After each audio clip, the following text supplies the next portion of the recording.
मग मी MPSC मार्फत PSI ची preliminary दिली होती. त्या प्रिलिमिनरी टेस्ट मध्ये राज्यात अव्वल आला तुमचा दिवस. आनंदाची बातमी सांगायची माझ्या आवड करण्यासाठी किती किती कासावीस करत होतो. शहरात धावत पडत. खरंच माझे भाऊजी आहेतच गुणाचे.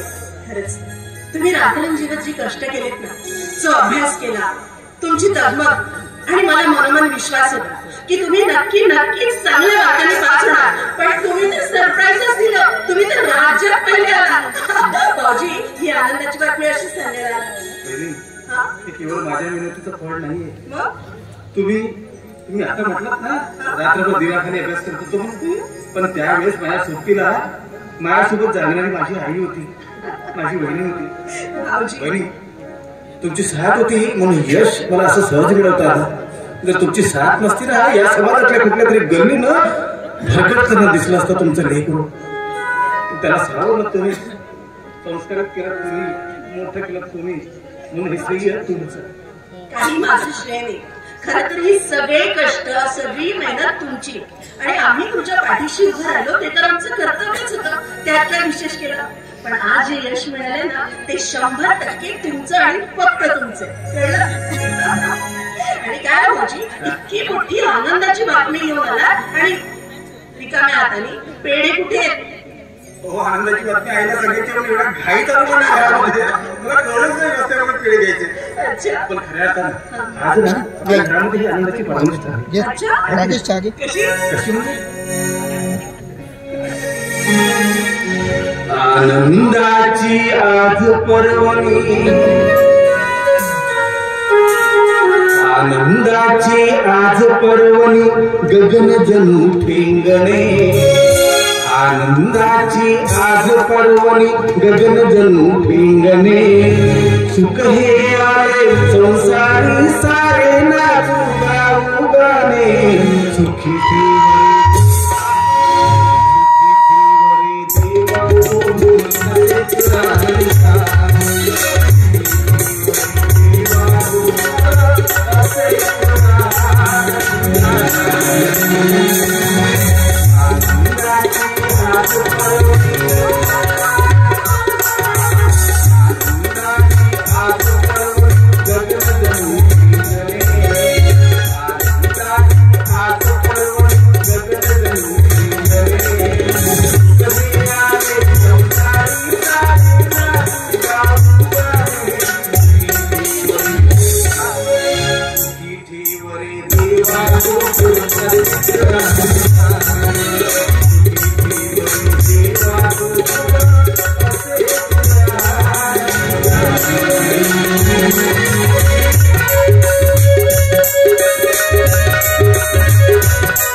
God.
ठेवरे देवा